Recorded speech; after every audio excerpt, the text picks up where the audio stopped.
Fala galera do YouTube, se você não me conhece, meu nome é Wallace Camargo, hoje atuo como Data Engineer, famoso engenheiro de dados. Na apresentação de hoje, nós vamos falar sobre setup de estudo local, ou seja, na sua máquina, para você aprender engenharia de dados, para você fazer processos de engenharia de dados na sua máquina, sem gastar com recurso de cloud e ter um ambiente muito parecido com o ambiente real.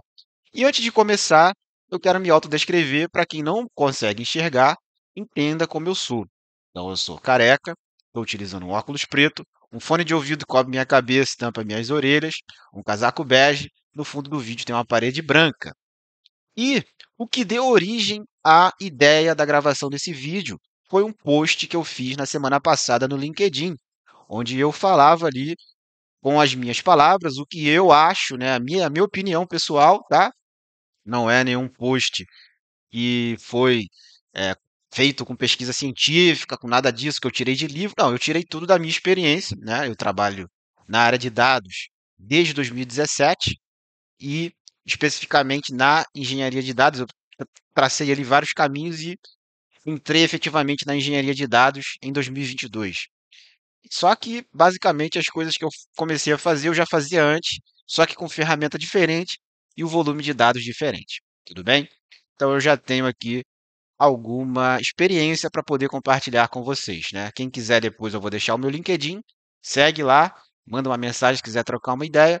E antes também eu gostaria que você, se gostar do conteúdo, deixe um like aí no vídeo, se inscreve no canal. Isso ajuda, né? E eu já estou aqui também ganhando alguma coisa do YouTube, né? Então, eu estou aqui parando um feriado da minha vida para poder compartilhar esse conteúdo. Vale lembrar que eu não vou deixar nenhum link para você comprar absolutamente nada. Tudo que eu passar aqui nesse vídeo vai ser para você aprender de forma 100% gratuita, ok? Então, em alguns outros vídeos eu deixo o link de curso, eu recomendo cursos que eu faria, que eu fiz, mas nesse aqui específico não vai ter nenhum tipo de oferecimento de nada para você comprar nada. Aqui é para você aprender de forma 100% gratuita. Tudo bem? Todos os links que eu vou deixar, todas as recomendações, e se você seguir, você vai conseguir reproduzir tudo que eu estou falando aqui. Tudo bem, pessoal? Então vamos lá. Primeiro eu vou explicar aqui o que que significa cada símbolo desse, né? Então esse pinguinzinho aqui, se você não conhece, é o símbolo do Linux. Aqui é o Python, né? É a linguagem mais usada na área de dados hoje. Esse aqui é o símbolo do Docker, né? Que é uma baleiazinha aqui levando vários containers. Aqui é o símbolo do Git, que é o protocolo de versionamento mais usado no mundo hoje. E aqui são os hubs onde você vai hospedar os seus códigos, né? Pode ser o GitHub, que é o mais usado hoje no mundo, principalmente em projetos open source, né? Ele é, sem dúvida, o mais usado. Porém, o GitLab também é muito adotado nas empresas. E a sua empresa ela também pode usar o Azure DevOps, pode usar Bitbucket, pode usar qualquer um outro. Então, se você entender como versionar e publicar seus códigos lá no GitHub, provavelmente você vai também aprender muito mais fácil quando você precisar usar o GitLab, Bitbucket, porque você já tem a lógica de como aquilo funciona. Então é muito importante você entender e saber usar o Git e na hora que você for trabalhar, você vai aprender ali a plataforma que a empresa usa. Se não for o GitHub, o que muda na prática, né, entre um e outro, é o nomezinho de uma coisa, né? Por exemplo, o Bitbucket, o GitLab chama de merge request na hora que você quer fazer um merge entre duas branches. Já o GitHub, ele chama de pull request. Então, nomes diferentes, às vezes o botãozinho ali é diferente, a interface, a cor, as coisas que você pode configurar, mas na essência é a mesma coisa, basicamente. Tudo bem? O objetivo é o mesmo. E dito isto, né, vamos falar aqui um pouco sobre o meu post, né? Então, o meu post, ele está aqui no LinkedIn. Então, o que um engenheiro ou uma engenheira de dados precisa saber? É claro, deixei aqui bem claro que tudo aqui é a minha opinião e outras pessoas com experiência podem ter uma visão completamente diferente da minha. E tá tudo bem, né? Não somos, não vamos criar uma guerra por conta disso, né? Cada pessoa tem a sua opinião, ou deveria ter, e você, como uma pessoa que tem senso crítico, né, que foi projetada para pensar, você vai ouvir, né, várias opiniões de pessoas que têm experiência, você vai filtrar e você vai decidir. Esse deveria ser o fluxo normal, né?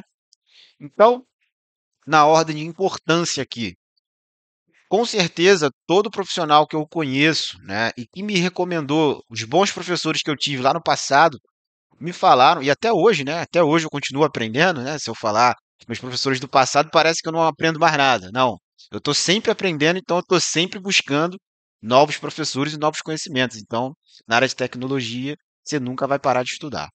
E os conceitos, né, que eu recomendo, é a história da computação para você entender como que um computador funciona, né? Como que ele foi inventado, qual o problema que ele veio para resolver e como que ele está atualmente, né? E qual é o futuro dele, né? Então, geralmente a história ela vai te contar um passado, mas ela também vai te dizer sobre o presente e fazer ali você consiga fazer mais ou menos projeções para o futuro, apesar de na área de tecnologia ser impossível. Mas se você entender como o computador funciona e como ele funcionava antigamente, você vai entender a evolução, né? E onde nós estamos hoje. Fundamentos de Big Data, que também vai contar ali um pouco da história de como os dados eram processados no passado, como eles são processados e armazenados hoje, que é completamente diferente, né? Por exemplo, quando eu comecei na área de dados, o volume de dados não era tão grande, né? Claro, já era grande nas grandes empresas, mas hoje pequenas e médias empresas podem também já ter Big Data, né? Por conta de fontes externas. E Cloud Computing, né? Que é um conceito que também basicamente é um padrão hoje de mercado, né? As empresas hoje, a grande maioria delas estão em nuvem, né? Ou usando serviços em nuvem. E eu recomendo também, se você quer trabalhar na engenharia de dados, a cultura DevOps, que são conceitos que vão te ensinar a pensar tanto na infraestrutura quanto no código em si, né? E você criar ali uma sinergia entre as equipes, né?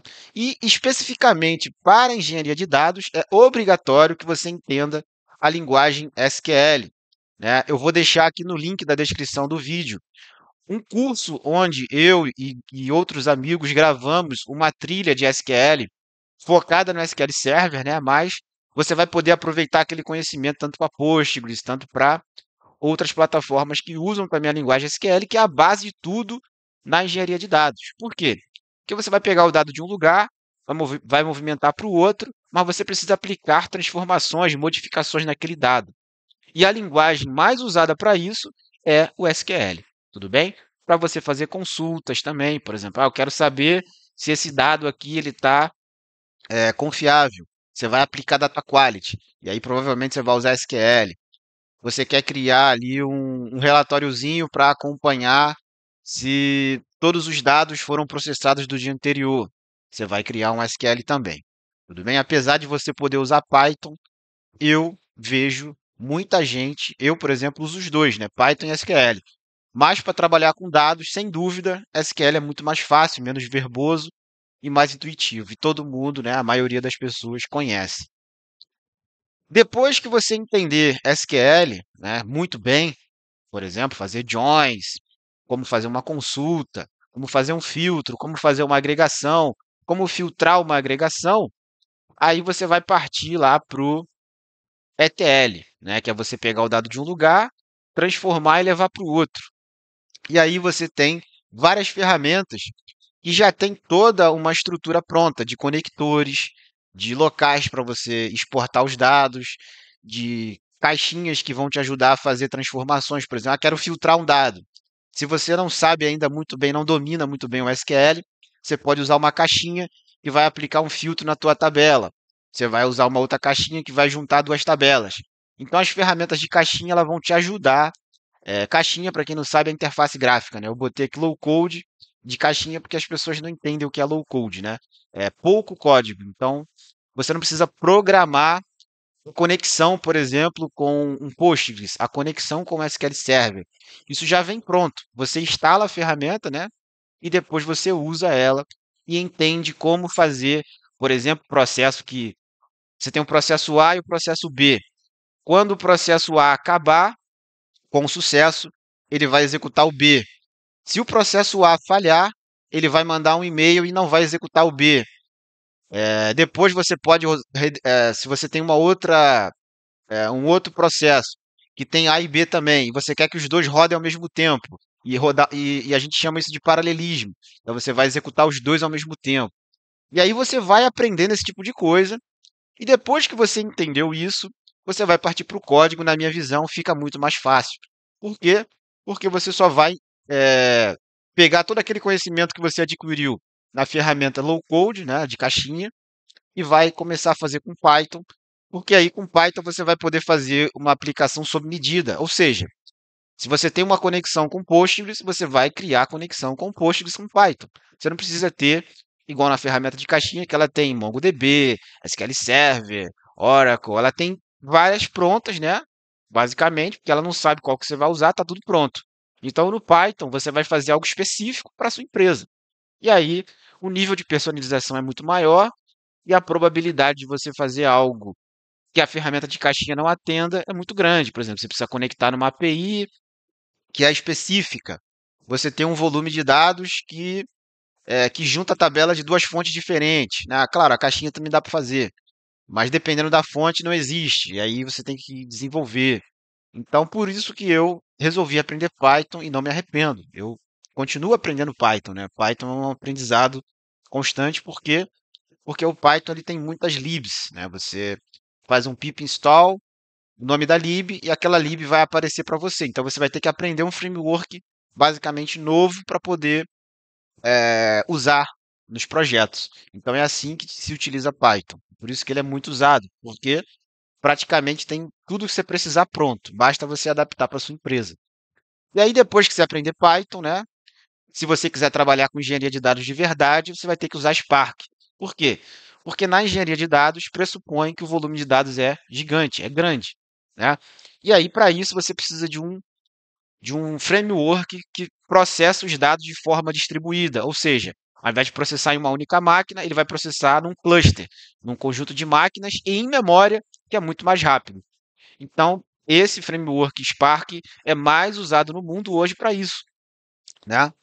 Obviamente que eu não falei aqui também que era ideal que você aprendesse um orquestrador, né? Deveria estar aqui também, mas esse conceito ele ficou ali embutido no 3, né? Porque aqui eu falo de orquestrador. Porque se você entender como processo A, processo B, processo C, o que que faz, o que que acontece quando dá erro, quando dá sucesso, você já está aprendendo a orquestrar projetos. Então, depois, quando você for executar isso dentro de um orquestrador, é fácil, porque você já entendeu a lógica. Geralmente, as ferramentas de caixinha já vêm com a orquestração também embutida. Tudo bem? E aí, depois, se você quiser orquestrar processo Spark, né? Aí, dependendo da plataforma que você for usar, você pode ter que usar um orquestrador em si para isso, né? Aí pode ser o Airflow, que é o mais usado hoje no mundo open source, ou se você vai usar uma stack nuvem, a sua nuvem provavelmente ela vai ter o orquestrador base já ali para você usar. E aí, pessoal, também é muito importante, né, você saber organizar os teus códigos e você poder compartilhar eles de forma segura, né, de forma onde você, por exemplo, desenvolveu, você vai passar aquele código para um outro ambiente, que é o de QA, né, o QA.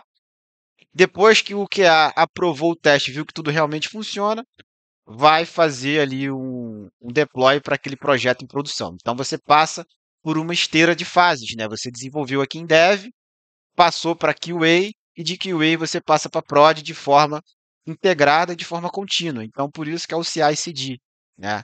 O CI é Continuous Integration, que é você testar e integrar o teu código no que já existe, e o deployment, que é pegar aquilo e botar em produção. Beleza, pessoal?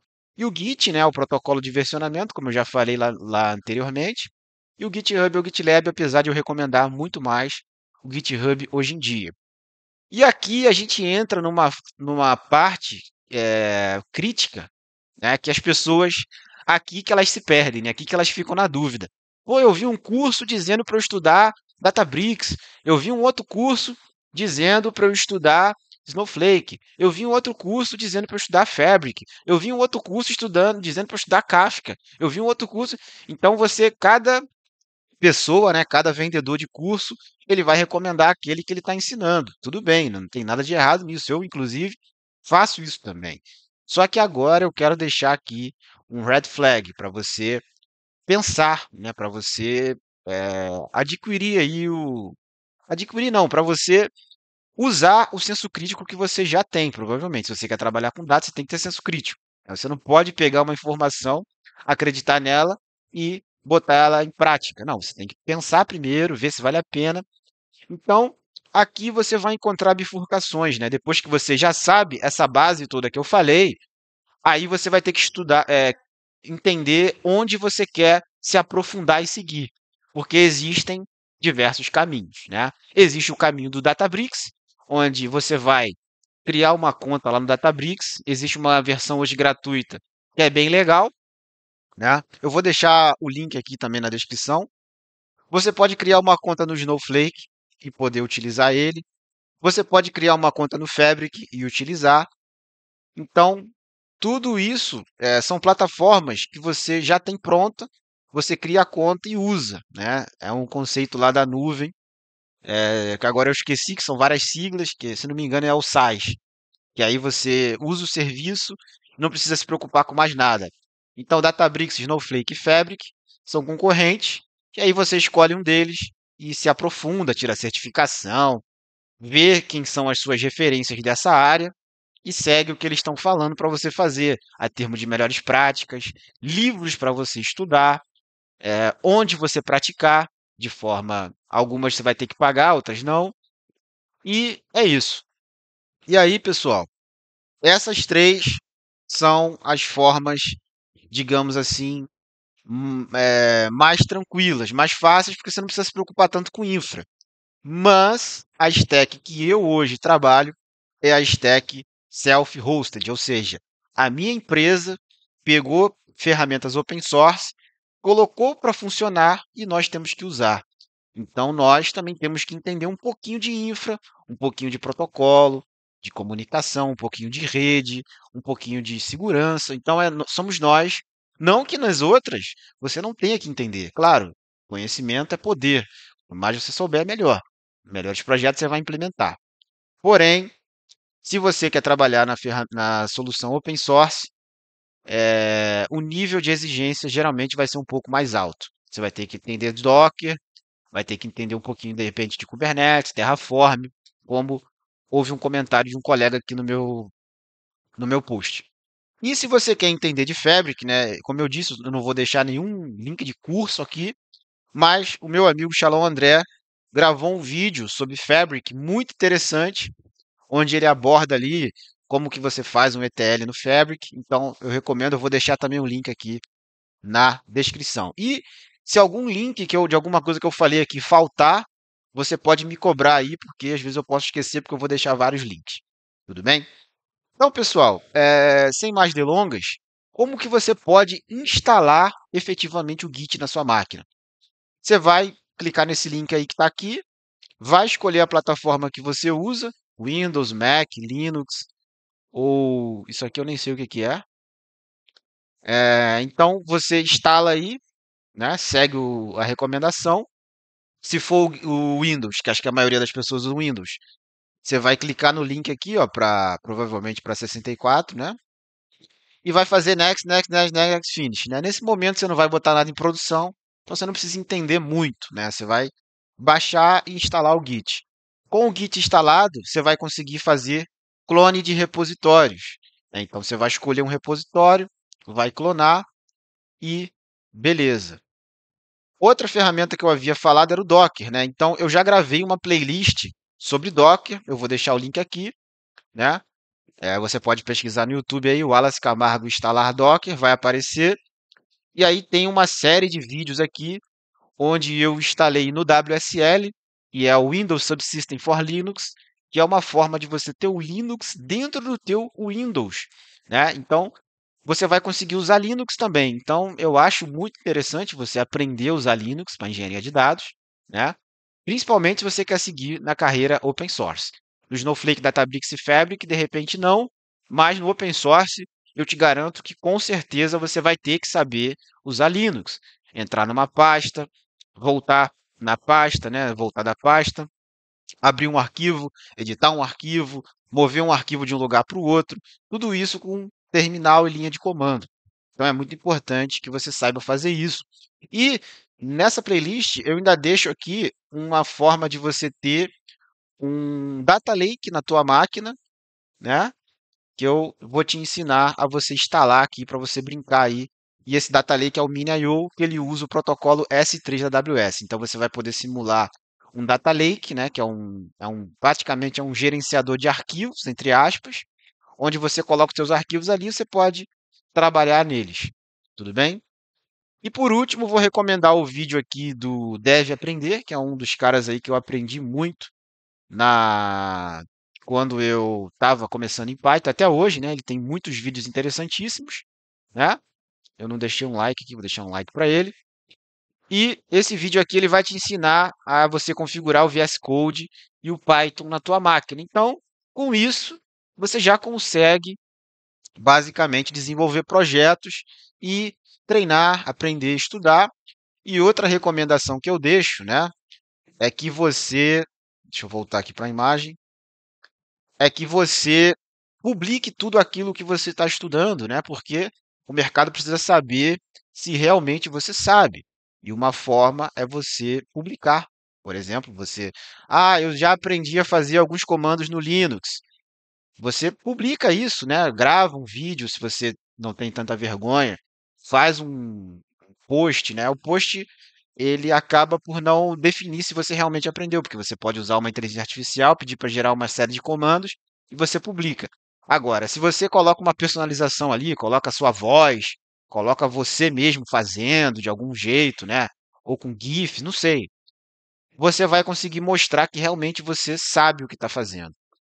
E o Python também, né? Você desenvolver scripts Python que conecta num lugar, conecta no banco de dados e envia um relatório por e-mail. Tem vídeo aqui no meu canal ensinando a fazer isso, né? Docker, né? Eu já falei da playlist. O Git, depois que você instalar, aí você vai aprender os comandos básicos do Git, né? Então, grava aí o comando básico do Git. Git clone, para você clonar um repositório. Aí você vai fazer um git branch, o nome da branch, né? Você vai botar assim, dev test, ele vai criar uma branch nova. Aí depois você faz git switch, branch dev test, você vai trocar para aquela branch. Aí você vai criar um script Python. Depois você vai colocar git add para adicionar aquele projeto no versionamento. Depois você faz um git commit "-m", new feature, só que você vai ter o nome específico da alteração que você fez. Aí depois de fazer o commit, você faz o git push. E aquela branch nova. Não, aí, no caso, como aquela branch não existe no repositório remoto, você vai fazer um git "-u", né? Que é o upstream, não sei o que, é um nome gigante que eles abreviaram. Git, git push "-u" e origin e o nome da tua branch, branch feature e tal, tal, tal. E ele vai criar aquela branch lá no teu repositório. E se já tiver uma pipeline configurada, ele automaticamente vai abrir uma PR para a próxima branch. Então, o Git ele é muito complexo, né? Ele é muito profundo. Você pode ter diversas coisas que você pode fazer lá no Git, mas essa é a base. Basicamente, eu uso praticamente 90% do meu dia Git, Git clone, Git add. O clone você vai fazer só uma vez, né? Git clone, Git add, Git commit e Git push ou Git pull. Na hora que alguém faz uma alteração e eu preciso atualizar o meu repositório, Git pull. E é isso. Aí tem outros comandos mais avançados, mas com essa base você já sabe trabalhar pegando o teu código local, sincronizando com a nuvem. E isso já te dá ali um conhecimento básico para você entrar num projeto e conseguir fazer coisas. Tudo bem, pessoal? Então, nesse vídeo eu fico por aqui. Espero que você tenha gostado. Se você gostou, deixa um like aí. Se você não concorda com o que eu falei, se você pularia ali uma ferramenta ou outra, deixa aí o comentário, né, para eu saber o que que eu poderia melhorar aqui no meu vídeo também. E muito obrigado e até os próximos vídeos, pessoal. E Feliz Natal, feliz final de 2025. Um abraço, até o próximo.